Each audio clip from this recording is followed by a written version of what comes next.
नमस्कार दोस्तों, स्वागत है एक बार फिर आपका आपके अपने YouTube चैनल जेडी एजुकेशन पर। दोस्तों आज के वीडियो में हम बात करेंगे प्रोफेसर राजेंद्र सिंह यानी कि रज्जू भैया यूनिवर्सिटी के बीएड सेकंड सेमेस्टर के fourth optional paper environmental education का आज का हमारा जो टॉपिक है, जिस टॉपिक को आज हम लोग इस वीडियो में पढ़ने वाले हैं वह है आपका बायोडाइवर्सिटी, जिसको हम लोग हिंदी में क्या बोलते हैं, जैव विविधता। तो आज के वीडियो में हम लोग इसी के बारे में डिस्कस करेंगे और इस वीडियो में हम देखेंगे कि जैव विविधता क्या होता है। इसके बारे में आप पहले से अगर कुछ जानते हैं तो ठीक, नहीं जानते हैं तो हम आपको इसकी पूरी मीनिंग समझाएंगे और उम्मीद है कि आपको अच्छे से इसके बारे में पता चल जाएगा और सारी चीजें समझ में आ जाएंगी। तो इसमें हम सबसे पहले मीनिंग देखेंगे, डिफिनेशन देखेंगे और भी बहुत सारी चीजें बायोडाइवर्सिटी के। अगर मान लीजिए बायोडाइवर्सिटी लिखने के लिए आपको एग्जाम में मिले तो आप अच्छे से लिख के आए और आपका रिजल्ट बहुत अच्छा है, इसलिए हम पूरा प्रयास करेंगे कि आपको चीजें बिल्कुल आसानी से समझ में आ जाए। तो अगर आप चैनल पे नए हैं, पहली बार आए हैं, तो चैनल को जरूर सब्सक्राइब कर लीजिए और साथ में बेल आइकन को भी जरूर प्रेस कर दीजिए, क्योंकि जो भी अपडेट्स या जो भी वीडियो आप अपलोड करते हैं उसका नोटिफिकेशन आपको तुरंत मिल जाए, कहीं देर ना हो जाए तो वीडियो को देखने में। तो इसलिए आप जो है नोटिफिकेशन जरूर ऑन कर लीजिए। और साथ में कि रज्जू भैया यूनिवर्सिटी के बीएड सेकंड सेमेस्टर की जो 4 पेपर हैं, उन चारों पेपर की अलग अलग प्लेलिस्ट आपको हमारे चैनल पे मिल जाएगी। तो जिस भी सब्जेक्ट का या किसी भी टॉपिक का वीडियो आप देखना चाहते हैं तो उस प्लेलिस्ट में जाके आप देख सकते हैं और साथ में उनका पीडीएफ नोट्स भी आपको मिल जाएगा। पीडीएफ नोट्स के लिए आपको हमारे टेलीग्राम चैनल को ज्वाइन करना होगा और टेलीग्राम चैनल का जो लिंक है वो आपको वीडियो के डिस्क्रिप्शन में मिल जाएगा। साथ में टेलीग्राम ग्रुप भी मिलेगा और व्हाट्सएप चैनल वहां पे भी जुड़ जाए, क्योंकि आपको अगर मान लीजिए हमसे बात करनी है या कोई भी डाउट है आपको और आप मुझे पूछना चाहते हैं, उसका सोल्यूशन चाहते हैं, तो बेशक आप हमसे टेलीग्राम ग्रुप के माध्यम से अपनी बात हमारे तक पहुंचा सकते हैं और उसका सोल्यूशन भी आपको जरूर मिलेगा। तो अगर अभी तक आप इन सारी चीजों पे नहीं जुड़े हैं तो जरूर जुड़ जाइए, क्योंकि वहाँ पे बहुत सारे बच्चे हैं, बहुत सारे बच्चे जुड़ के उसका लाभ उठा रहे हैं, तो आप भी उसका लाभ उठाइए। इसलिए आप इन टेलीग्राम चैनल, टेलीग्राम ग्रुप और व्हाट्सएप चैनल या फिर आप अगर यूट्यूब चैनल को सब्सक्राइब नहीं किए उनको जरूर सब्सक्राइब कर लीजिए। तो चलिए स्टार्ट करते हैं आज का अपना लेक्चर। और सबसे पहले आज हम लोग देखेंगे कि आपका बायोडाइवर्सिटी जो है, जैव विविधता है, ये होता क्या है और इसकी मीनिंग क्या है। तो देखिए, सबसे पहले हम आपको सिंपल से भाषा में समझा दें, फिर हम यहाँ पे जो लिखा है इसको समझाएंगे। तो जैव विविधता होता क्या है, पहले इसको समझ लीजिए। देखिए, होता क्या है कि जो हमारा जीव मंडल है, ठीक है, इस जीव मंडल में बहुत तरह के या जीव मंडल में पाए जाने वाले समस्त जो पेड़ पौधे हैं, जीवों तथा जंतुओं के मध्य विभिन्नता को दर्शाने के लिए जैव विविधता शब्द का प्रयोग करते हैं। जैव विविधता क्या है? तो धरती पर, भूमि पर जितने भी तरीके के पेड़ पौधे, पशु पक्षी, है ना, जीव जंतु, सूक्ष्म जीव इत्यादि जितने भी चीजें पाई जाती हैं, उन सभी के मध्य विभिन्नता को दर्शाने के लिए हमें एक शब्द चाहिए और वही शब्द हम, तो उसी के लिए हम कौन सा शब्द का इस्तेमाल करते हैं, जिसको आप अभी बार बार कह रहे हैं, जैव विविधता। तो ये जो शब्द है ये इसी के लिए उपयोग किया जाता है, ठीक है। ये अलग अलग तरीके की, अलग अलग प्रजाति के जो जीव जंतु पेड़ पौधे हैं उनके मध्य विभिन्नता दर्शाई जाए, उसके लिए हमें एक शब्द चाहिए और वो शब्द कौन सा है? आपका जैव विविधता है। जैसे कि किसी ने कहा कि उसके क्षेत्र में या जहां भी वो रहता है उस क्षेत्र में जैव विविधता बहुत ज्यादा है, ठीक। मतलब कि वो कहना क्या चाहता है? अगर वो कह रहा है कि उसके क्षेत्र में जैव विविधता बहुत ज्यादा है, इसका मतलब यह हुआ कि उस क्षेत्र में पाए जाने वाले जीवों या पेड़ पौधों में भिन्नताएं क्या है? वो बहुत ज्यादा है। मतलब उसके एरिया में, उसके क्षेत्र में बहुत तरीके के जीव जंतु पाए जाते हैं, बहुत तरीके के मतलब किस्म के या बहुत कई प्रजातियों के पेड़ पौधे पाए जाते हैं, है ना। तो इस तरह से आप ये समझ सकते हैं कि जैव विविधता ज्यादा है, इसका मतलब कि उसके एरिया में अलग अलग किस्म के पेड़ पौधे, जीव जंतु और उनकी संख्या बहुत ज्यादा है। अगर किसी ने कहा कि हमारे एरिया में जैव विविधता उतनी नहीं है, इसका मतलब कि उनके एरिया में बहुत ज्यादा पेड़ पौधे अलग अलग किस्म के या फिर बहुत ज्यादा जीव जंतु अलग अलग टाइप के वो नहीं मिलते हैं। तो उम्मीद है कि आपको समझ में आ गया होगा। और अब यहाँ पे क्या है कि हम थोड़ा और इसको समझते हैं। देखिए, जैसे आप देखते होंगे कि धरती पर इतने प्रजाति के जीव रहते हैं, बहुत टाइप के रहते हैं। जैसे कि आपका शेर हो गया, ठीक है, चीता हो गया, शेर, चीता, हाथी, बंदर, गाय, भैंस, मछली, मेढक, सांप, और मतलब अलग अलग टाइप के बहुत सारे जीव रहते हैं। और इन सब के रहने का अलग स्थान जो है ये भी क्या है? अलग अलग है। तो इसी को हम क्या बोलते हैं? इसी को हम बोलते हैं जैव विविधता। समझ गए होंगे आपकी जैव विविधता क्या है? तो ये सारे जो मतलब अलग अलग टाइप के जो जीव जंतु हैं, ये सब मिल के ही क्या बनाते हैं? जैव विविधता बनाते हैं। उम्मीद है कि आपको समझ में आ गया होगा कि जैव विविधता क्या है। अब आप शॉर्ट में अगर याद करना चाहते हैं तो जैव विविधता का अर्थ है पृथ्वी पर पाए जाने वाले सभी जीवों, जैसे पौधों, पशु, सूक्ष्म जीव तथा उनके पारिस्थितिकी तंत्रों की क्या है, विविधता है। इंग्लिश में भी आप देख सकते हैं। It shows how different and rich life forms are in particular area और ऑन द होल प्लैनेट। ठीक है, इसका मतलब क्या है कि यह दर्शाता है कि पृथ्वी क्षेत्र या पूरी पृथ्वी पर जीवन कितनी विविध और समृद्ध है, मतलब पृथ्वी पर कितने टाइप के जीव जंतु वगैरह पाए जाते हैं। तो उम्मीद है कि आपको समझ में आ गया होगा कि जैव विविधता क्या है। अब आगे से अगर आपसे कोई पूछे कि जैव विविधता क्या है या बायोडाइवर्सिटी क्या है, तो आप अच्छे से उसको एक्सप्लेन कर सकते हैं, उनको बता सकते हैं कि जैव विविधता क्या है। अब हम यहाँ पे इसके डेफिनेशन की बात करेंगे कि डेफिनेशन क्या है। According to the convention of biological diversity 1992, biodiversity means the variability among living organisms from all sources, including terrestrial, marine and other aquatic ecosystem। मतलब कि स्थलीय, जलीय और समुद्री सभी प्रकार के जीवों में पाए जाने वाली विविधता को ही क्या बोलते हैं, जैव विविधता बोलते हैं। इसको एक लाइन में आप लिख सकते हैं। ठीक, उम्मीद है कि आपको समझ में आ गया होगा जैव विविधता क्या है और इसकी परिभाषा आपको कैसे देनी है। चलिए आगे बढ़ते हैं हम लोग, और नेक्स्ट हम यहाँ पे देखेंगे लेवल्स ऑफ बायोडाइवर्सिटी, जैव विविधता के स्तर। तो जैव विविधता के कितने स्तर होते हैं, ये इसके बारे में हम लोग थोड़ा पढ़ लेते हैं। ठीक है, देखिए जैव विविधता के मुख्य रूप से कितने जो स्तर होते हैं, जो लेवल होते हैं, वो कितने होते हैं, 3 लेवल होते हैं। ठीक है, मुख्य रूप से जैव विविधता के 3 लेयर होते हैं। ठीक है, लेयर नहीं लेवल। ठीक है, 3 लेवल होते हैं। तो इनमें एक एक करके हम लोग देखते हैं। पहला है आपका जेनेटिक डाइवर्सिटी। ठीक है, फर्स्ट क्या है, जेनेटिक डाइवर्सिटी, जिसको हिंदी में क्या बोलते हैं, आनुवंशिक विविधता। तो variation within species due to differences in genes. ठीक है, एक ही प्रजाति के जीवों में जीन के कारण होने वाला अंतर ही क्या होता है, ये जेनेटिक डाइवर्सिटी है। मतलब जैसे आप जानते हैं कि मेढक, ठीक है, आप मेढक ले लीजिए। तो मेढक क्या है, एक जीव है ना, मेढक एक जीव है। और मेढक बहुत तरीके के होते हैं। आप देखिए मतलब कुछ तो होते हैं जो पानी में रहते हैं, कुछ जो रहते हैं जो सूखे मतलब बाहर रहते हैं, कुछ पेड़ों पे रहते हैं। तो अलग अलग टाइप की प्रजातियां पाई जाती हैं, है कि एक ही, लेकिन उनके जीन क्या है, अलग अलग है। जैसे आप अगर पेड़ पौधों में देखिए तो आम देख लीजिए। ठीक है, आम, अब आम की कितनी प्रजातियां पाई जाती हैं, ठीक है, और ये है एक ही प्रजाति के। आम में बहुत सारे आम पाए जाते हैं। जैसे अगर आप इधर मान लीजिए प्रयागराज से हैं, तो आप जानते हैं कि यहाँ पे जो आपका दशहरी आम है वो बहुत फेमस है ना, लखनऊ से आता है दशहरी आम। और अगर आप बिहार साइड से हैं तो वहां पर मालदा आता है। ठीक है, ये वेस्ट बंगाल से आता है मालदा। आप महाराष्ट्र से हैं तो वहां पे आता है कौन सा, अल्फांसो, जिसको आप क्या तो बोलते हैं हिंदी में। ठीक है, तो इस तरह से मतलब आम की ही वेराइटीज है जो बहुत पॉपुलर है, उनको हम बता रहे हैं। वैसे तो और भी बहुत सारी वेराइटीज होती है, ठीक है, आम की। तो इसमें क्या है कि आम ये की प्रजातियां ही हैं जो कि अलग अलग तरीके की हैं। इनका टेस्ट, इनका जो मतलब फ्लेवर होता है वो अलग अलग होता है। तो वो किसकी वजह से होता है, वो इनके जीन में होने वाली विविधता के कारण ऐसा होता है।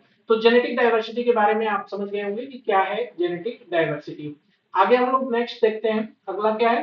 तो इंपॉर्टेंस क्या है इसकी, help species adopt to environmental changes, मतलब कि पर्यावरणीय परिवर्तनों के अनुकूल होने में सहायता। जैसे ये जो आपका आनुवांशिक विविधता है, ये ऐसा होता है कि मतलब जहाँ पे जैसा पर्यावरण होता है वहाँ उस पर्यावरण के अनुकूल चीजें अपने आप को बना लेती है। ठीक है, तो ये आप समझ गए होंगे कि जेनेटिक आपका जो डाइवर्सिटी है इसके बारे में आप समझ गए होंगे। अगला हम लोग देखते हैं स्पीशीज डाइवर्सिटी। स्पीशीज डाइवर्सिटी को हिंदी में क्या बोलते हैं, प्रजाति, है ना, प्रजाति विविधता। ठीक है, तो क्या है प्रजाति विविधता, जरा इसको भी देख लेते हैं। Variety of different species in particular region, किसी क्षेत्र में पाए जाने वाली विभिन्न प्रजातियों की संख्या।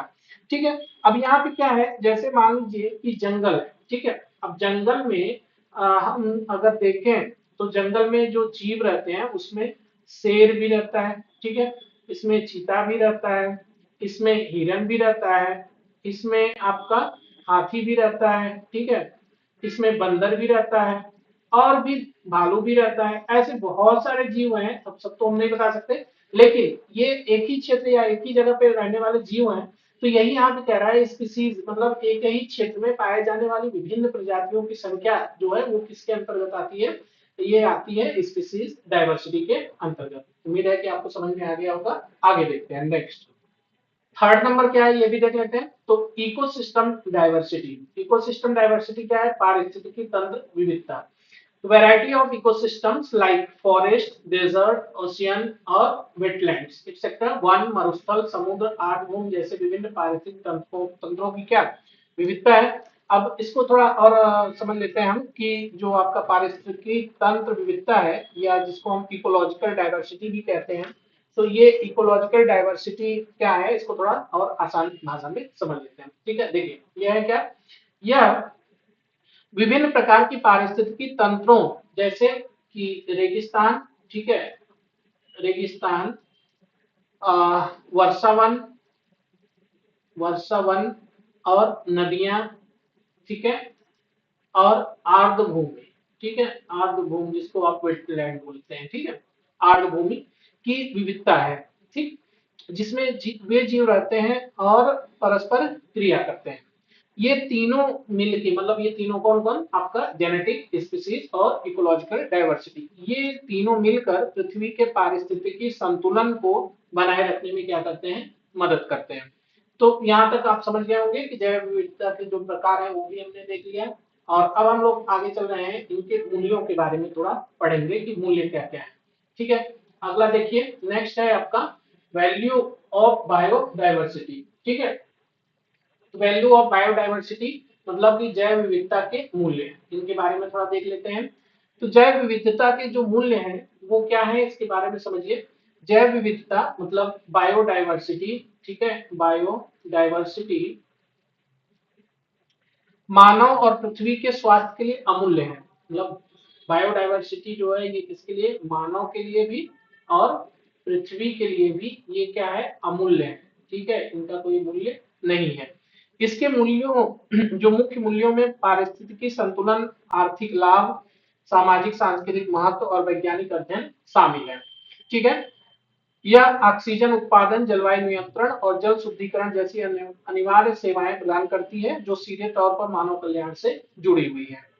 तो अब यहाँ पे क्या है, मुख्य मूल्य जो है, मूल्यों के बारे में हमने समझा कि जो जो इकोसिस्टम है ना, जो बायोडाइवर्सिटी है, वो हमको क्या क्या चीजें देती है, उसी के वही हमको हमारे लिए क्या है, मूल्य है। तो ये हमें क्या देती है, आर्थिक लाभ भी देती है, ठीक, आर्थिक लाभ भी देती है। और साथ में क्या देती है, आर्थिक लाभ में जैसे ये हमको क्या देती है, भोजन देती है, ठीक, औषधि देती है, औषधियां वगैरह जो मिलती हैं, ठीक है, औषधि देती है, सामाजिक सांस्कृतिक परिवर्तन और वैज्ञानिक अध्ययन वगैरह, ये इसके मूल्यों, ये ही इसके क्या है, मूल्य है। ठीक है, तो अब यहाँ पे इसको हम जरा देख लेते हैं कि अलग अलग क्या चीजें हैं इसमें। ठीक, पहला देखिए, पहला है आपका डायरेक्ट वैल्यू, ठीक है, प्रत्यक्ष मूल्य। जो प्रत्यक्ष मूल्य है जो हमें मिलते हैं वो क्या है, देखिए जैसे यहाँ पे सबसे पहला है फूड, ठीक है, भोजन। तो भोजन में क्या है, क्रॉप्स है, ठीक है, फ्रूट्स हैं, वेजिटेबल्स हैं, फिश, मीट वगैरह, ये सारी चीजें हैं। मेडिसिन की बात करें तो मेडिसिन मतलब दवाइयां, जो औषधियां हैं उसमें क्या है, many medicine come from plants, आपको पता है, जैसे नीम हो गया, तुलसी हो गया इत्यादि, ये सब क्या है, ये औषधि है। ठीक है, तो ये सारी चीजें यहाँ से हमको मिलती हैं। नेक्स्ट अगला हम लोग देखते हैं इनडायरेक्ट अप्रत्यक्ष मूल्य। तो अप्रत्यक्ष मूल्य क्या क्या चीजें हैं, देखिए जैसे क्लाइमेट रेगुलेशन, ठीक है, सॉइल फॉर्मेशन, वाटर प्यूरिफिकेशन और पॉलिनेशन, जलवायु संतुलन, मिट्टी निर्माण, जल शुद्धिकरण और परागण, ये क्या है, अप्रत्यक्ष मूल्य है। अगर परागण नहीं होगा तो फिर क्या होगा, जो पेड़ पौधे हैं उनकी संख्या नहीं बढ़ेगी, जल शुद्धिकरण नहीं होगा तो हम पानी नहीं पी पाएंगे, मिट्टी निर्माण नहीं होगा तो उपजाऊ नहीं होगी, और जलवायु संतुलन नहीं होगा तो उससे भी क्या होगा, डिस्टरबेंस क्रिएट होगा। फिर आप मतलब क्या होगा कि जो ये मतलब पृथ्वी है वो रहने योग्य नहीं रह जाएगी। तो ये सारी चीजें हमने यहाँ पे देखा कि आपका जो बायोडाइवर्सिटी के मूल्य हैं, जो इसके वैल्यूज हैं, उनके बारे में हमने पढ़ा। तीसरा यहाँ पे है एस्थेटिक वैल्यू, मतलब सौंदर्य मूल्य की बात करें तो सौंदर्य मूल्य में क्या चीजें हैं, beauty of nature, tourism, recreation, मतलब जो सौंदर्य मूल्य हमें देती है बायोडाइवर्सिटी, उसमें हम क्या क्या चीजें हैं, जैसे अगर हम यहाँ भी गर्मी आ रही है तो गर्मी की छुट्टी में हम कहाँ चले जाते हैं, हम चले जाते हैं हिमाचल, है ना, घूमने के लिए, क्योंकि वहां पे जाते हैं तो वहां पे अच्छी अच्छी चीजें दिखती हैं, नेचर से ज्यादा कनेक्ट कर पाते हैं। आप उत्तराखंड चले जाइए, ठीक है, उत्तराखंड में जाते हैं, या फिर आप इधर दार्जिलिंग साइड चले जाइए, तो गैंगटॉक चले जाइए, तो ये गर्मी में जाने वाले। बाकी समय में आप साउथ में चले जाइए तो वहां पे आप देखेंगे घूमने के लिए बहुत सारी चीजें हैं। तो ये कौन देता है? ये प्रकृति से ही तो बने हुए हैं ना। तो ये हमारा जो बायोडाइवर्सिटी के मूल्य है उसके अंतर्गत ये सारी चीजें भी आते हैं। जैसे पहला हमने देखा कि फूड, मतलब डायरेक्ट में हमने देखा फूड, मेडिसिन, इनडायरेक्ट में देखा हमने बहुत सारी चीजें, और थर्ड हम देख रहे हैं एस्थेटिक वैल्यूज, मतलब सौंदर्य मूल्य। उसके बाद फिर एथिकल वैल्यूज, नैतिक मूल्य क्या देती हैं? तो हर जीवन को जीने का अधिकार, मतलब every species has to right to live, मतलब हर जीव को जीने का अधिकार, ये सिखाते हैं। इकोनॉमिक वैल्यूज, आर्थिक मूल्य क्या है? तो एग्रीकल्चर, जैसे हम खेती करते हैं, ठीक है, वानिकी जो फॉरेस्ट्री, मत्स्य पालन, पर्यटन, अर्थव्यवस्था में क्या देते हैं? योगदान देते हैं। खेती करेंगे भाई, कृषि करेंगे तो वहां पे हमें क्या है कि अनाज वगैरह पैदा करते हैं, फिर उनको हम मार्केट में बेचते हैं, उससे हमें आर्थिक लाभ होता है। फॉरेस्ट्री से हमें लाभ होता है, मत्स्य पालन से लाभ होता है, पर्यटन से लाभ होता है। तो ये सारा चीज क्या है? ये बायोडाइवर्सिटी के क्या है? वैल्यूज है। उम्मीद है कि वैल्यूज के बारे में आप समझ गए होंगे। Next, importance of biodiversity. तो जैव विविधता के का महत्व क्या है, इसको भी देख लेते हैं। इकोलॉजिकल इंपॉर्टेंस, पारिस्थितिकी महत्व क्या है? तो maintain food chain and food web, ठीक है। जो बायोडाइवर्सिटी है ये क्या करती है? ये मेंटेन करती है फूड चेन, मतलब खाद्य श्रृंखला को मेंटेन करती है। जैसे हम पहले भी इसके बारे में बता चुके हैं कि जो फूड चेन है वो क्या है। जैसे देखिए, हिरन क्या है? हिरन घास खाता है, ठीक है, और हिरन को कौन खाता है? शेर खाता है, ठीक है, इस तरह से। और यहाँ पे क्या है कि ऐसे भी, मतलब सॉरी, शेर हिरन को शेर खाता है, घास को हिरन खाता है ना। जब शेर मर जाता है तो ये क्या होता है? मिट्टी मिलता है, और फिर वो क्या होता है, जो बैक्टीरिया वगैरह होते हैं वो इसको खाते हैं, और फिर उससे क्या होता है? वो हमें उर्वरक शक्ति मिलती है, जो मिट्टी है वो और ज्यादा उसकी उर्वरकता क्या होती है? बढ़ जाती है, और फिर से वहां से घास निकलती है। तो ये एक चेन बना हुआ है, और ये किसकी वजह से है? बायोडाइवर्सिटी की वजह से है। दूसरा है इन्वायरमेंटल स्टेबिलिटी, पर्यावरणीय स्थिरता, help in controlling pollution and climate change, प्रदूषण और जलवायु परिवर्तन को नियंत्रित करने में सहायता करता है। साइंटिफिक इंपॉर्टेंस की बात करें तो useful in research and biotechnology, मतलब ये रिसर्च के लिए क्या है? यूजफुल है। Next, social and culture importance की बात करें तो भारतीय संस्कृति में पवित्र पौधे और पशु, मतलब हम क्या करते हैं, जो भारतीय लोग हैं हम लोग, हम क्या करते हैं? पेड़ पौधे, नदियां, है ना, सबकी क्या करते हैं? पूजा करते हैं, क्योंकि ये हमको क्या देते हैं? वही बात की, इनसे हम क्या लेते हैं? इनके मूल्य बहुत ज्यादा है। इनसे हम क्या लेते हैं? भोजन लेते हैं, औषधि लेते हैं, तो बहुत सारी चीजें हम लेते हैं, जिसकी वजह से हम क्या मानते हैं कि प्रकृति को पूजना चाहिए, और हम पूजते भी हैं। जैसे हमारी गंगा माँ है, बहुत सारी चीजें हैं, मतलब पेड़ पौधे, पीपल का पेड़ है, हम उसकी पूजा करते हैं, है ना। तो आंवले की पूजा होती है, तो मतलब बहुत सारी चीजें होती हैं जो अपने हिंदू धर्म में होती है। तो ये सारी चीजें देखा आपने कि इंपॉर्टेंस ऑफ बायोडाइवर्सिटी क्या है। अब मतलब जैव विविधता का महत्व क्या है, इसके बारे में हम समझे। आगे हम लोग देखते हैं causes of loss of biodiversity. तो जैव विविधता के जो हानियां हैं उसके क्या कारण है, इसके बारे में हम लोग देखते हैं। तो हानियां आपको पता है कि जब आप डिफॉरेस्टेशन करेंगे, वनों की कटाई करेंगे, तो उससे क्या होगा? उससे आपका बायोडाइवर्सिटी का लॉस होगा। पॉल्यूशन, अगर हम बहुत ज्यादा पॉल्यूशन बढ़ाएंगे, है ना, तो उससे क्या होगा? आपका बायोडाइवर्सिटी का लॉस होगा। तो पॉल्यूशन में क्या करते हैं हम? जैसे एयर हो गया, वाटर हो गया, सॉइल पॉल्यूशन, डिस्ट्रॉय हैबिटेट्स, मतलब वायु जल और मिट्टी प्रदूषण, आवास नष्ट करते हैं, किसके? जो मतलब तरह तरह के जीव जंतु रहते हैं उनके, ठीक है। ओवर एक्सप्लोटेशन, अधिक दोहन करने से। Excessive hunting, fishing and lodging, जैसे क्या होता है कि हम बहुत ज्यादा, अगर मान लीजिए कि फिशिंग करें तो समुद्र में जो मछलियां हैं वो खत्म हो जाएंगी, तो जो मछली खाने वाले जीव हैं वो नहीं रहेंगे, ठीक है। तो इस तरह से क्या होगा? पूरा जीवन समाप्त हो जाएगा। और बहुत ज्यादा अगर मान लीजिए हंटिंग हो जाए, बहुत ज्यादा मतलब शिकार होने लगे, तो इससे क्या होगा? जो तरह तरह के जो मतलब जीव हैं वो नष्ट हो जाएंगे, खत्म हो जाएंगे, तो इससे हमारा बायोडाइवर्सिटी जो है, इकोसिस्टम, वो गड़बड़ हो जाएगा।